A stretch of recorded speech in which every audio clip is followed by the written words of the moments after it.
lulus ataupun tidaknya, kita itu telat, kita itu datangnya itu kesiangan, maka akan citra yang tidak baik akan kita berikan kepada mereka. Mungkin kalau misalkan dinilainya itu harusnya 7 ataupun 8 untuk memenuhi kriteria kelulusan itu, kalau misalkan telat ya mungkin bisa jadi 4 ataupun 3, dan hal tersebut mungkin kita bisa aja tidak lulus ataupun tidak diterima untuk lanjut kerja di Indomaret. Itu kan sayang sekali gitu. Udah banyak pengeluaran uang, entah itu untuk makan, entah itu untuk pulang pergi, transportasi dari rumah ke DC, ke training center, akan tetapi tidak diterima. Oh, itu sangat sayang sekali ya teman-teman. Maka dari itu, hal yang harus diperhatikan sekali menurut saya pribadi, dikarenakan saya dulu itu merasa ketakutan telat, saya itu memilih tempat OJT yang dekat dengan training center.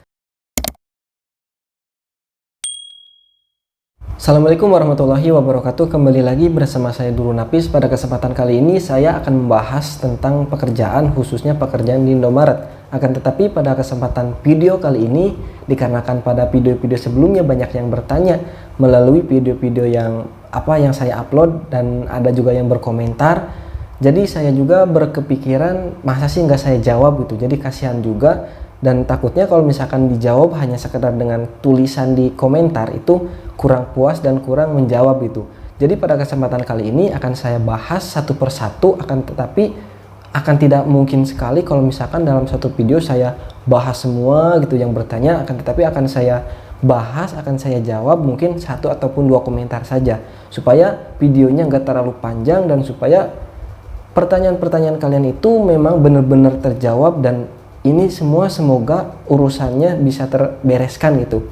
Jadi semoga kalian itu merasa terjawab dengan tuntas gitu. Oke, akan langsung saja saya bacakan pertanyaan-pertanyaan dari kalian. Yang pertama itu adalah dari Kak Muh Rais Sulhak 10 hari yang lalu. Dia bertanya bahwasanya pertama OJT itu harus bagaimana Kak? Oke, jadi OJT itu adalah singkatan dari on the job street ya. Ibaratkan saja kita itu PKL. Nah, itu simpelnya gitu. Jadi kalau misalkan udah masuk ke PKL, ataupun kalau misalkan kita udah pikirannya ke PKL, oh berarti kita itu kayak bekerja akan tetapi belum bekerja banget gitu. Ya simpelannya PKL lah gitu. Semua orang sudah tahu ya. Kalau misalkan yang sekolahnya di SMK, kalau misalkan sedang kuliah, jadi kan ada yang namanya PKL. Dan itu adalah gambaran kecil ketika kita akan bekerja itu seperti apa gitu.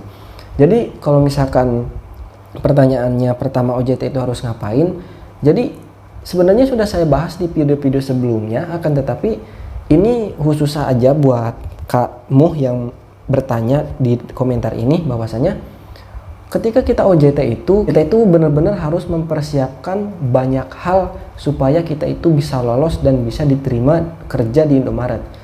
Mengapa demikian? Dikarenakan OJT itu mungkin adalah ujung tombak ataupun pembelajaran terakhir kita selama kita di training center. Jadi di training center selama beberapa hari, kalau misalkan saya ketika itu ada di cabang Purwakarta, trainingnya itu selama 10 hari gitu. Dan hari ke-9-nya itu kita OJT ke tempat kita masing-masing ataupun ke domisili kita masing-masing, yang nantinya kita itu akan membawa suatu lembaran kertas, yang mana lembaran kertas tersebut tidak bisa kita buka dan kita tidak boleh mengapa-apakannya, nggak boleh dibuka, nggak boleh sobek, nggak boleh rusak, dan yang lain sebagainya. Dan itu semua ternyata adalah penentuan nilai kita, yang mana nilai-nilai tersebut itu ada ataupun dipegang oleh pimpinan SIP yang ada di toko ketika kita OJT. Jadi misalkan seperti ini, kalau misalkan kita pertama kali OJT masuk, nah, yang pertama kali kan kita itu mengirimkan sebuah lembaran ataupun surat pengantar dari training center. Jadi kita itu menandakan bahwa kita akan OJT di tempat kita melakukan OJT, misalkan di Purwakarta ataupun di Subang ataupun di mana aja itu. Nah, kalau misalkan sudah kita lampirkan, sudah kita berikan ke pimpinan SIP yang ada di toko tersebut kartunya ataupun suratnya, maka kita itu harus mempersiapkan diri dengan sebaik mungkin. Oke, hal yang harus pertama kita lakukan adalah yang pertama intinya jangan telat. Mengapa demikian? Ya, bayangkan saja kalau misalkan hari pertama, hari dimana kita dinilai oleh pimpinan sip kita, lulus ataupun tidaknya, kita itu telat, kita itu datangnya itu kesiangan, maka akan citra yang tidak baik akan kita berikan kepada mereka. Mungkin kalau misalkan dinilainya itu harusnya 7 ataupun 8 untuk memenuhi kriteria kelulusan itu, kalau misalkan telat ya mungkin bisa jadi 4 ataupun 3, dan hal tersebut mungkin kita bisa aja tidak lulus ataupun tidak diterima untuk lanjut kerja di Indomaret. Itu kan sayang sekali gitu. Udah banyak pengeluaran uang, entah itu untuk makan, entah itu untuk pulang pergi, transportasi dari rumah ke DC, ke training center, akan tetapi tidak diterima. Oh, itu sangat sayang sekali ya teman-teman. Maka dari itu, hal yang harus diperhatikan sekali menurut saya pribadi, dikarenakan saya dulu itu merasa ketakutan telat, saya itu memilih tempat OJT yang dekat dengan training center. Jadi bahkan saya itu dari tempat diam kita ketika di training center, dari mes gratis sampai ke tempat saya OJT, yaitu di toko di toko tempat kita OJT, intinya saya itu hanya jalan kaki. Dan dikatakan oleh pimpinan sipnya, katanya jam 7 harus udah di sini. Saya datang setengah 7, saya sudah di toko sampai ngantuk-ngantuk nungguin pimpinan sipnya datang. Dan itu adalah hal yang pertama saya lakukan, ataupun hal yang pertama saya berikan supaya penilaiannya itu baik. Nah itu. Dan yang kedua, itu kan pertama ya, dan yang kedua itu kita itu harus fokus bekerja ataupun bekerja dengan serapih mungkin dan sebaik mungkin. Oke, kalau misalkan di training center kita itu belajar kayak mendisplay barang, kayak PJR, kebersihan, CSB ya, kayak cek segar bersih dan yang lain sebagainya, maka itu hanya sekedar materi A, B, C dan yang lain sebagainya. Akan tetapi ketika di Indomaretnya, ketika kita OJT itu langsung kita itu training gitu, langsung kita itu langsung nyoba, langsung kayak megang lapnya, kayak megang shelvingnya, kayak kita beresin. Dan ini adalah foto-foto saya ataupun dokumen-dokumen saya ketika dulu itu melakukan kayak nerima barang, kayak nerima roti, kayak lagi kebersihan rak dan yang lain sebagainya. Nah maka dari itu, buat kalian yang pertama kali OJT, jadi hal yang pertama harus kalian lakukan adalah jangan sampai telat datang ke toko. Dan selain itu, kalau misalkan kalian mau ngapa-ngapain di toko, kalian itu wajib ataupun harus banget izin ke pimpinan sipnya.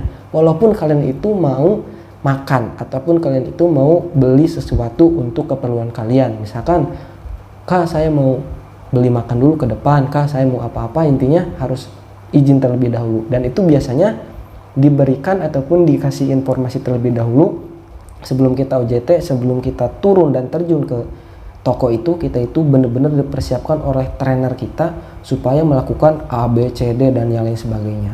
Itu adalah jawaban saya untuk Kak Muhraisul Haq.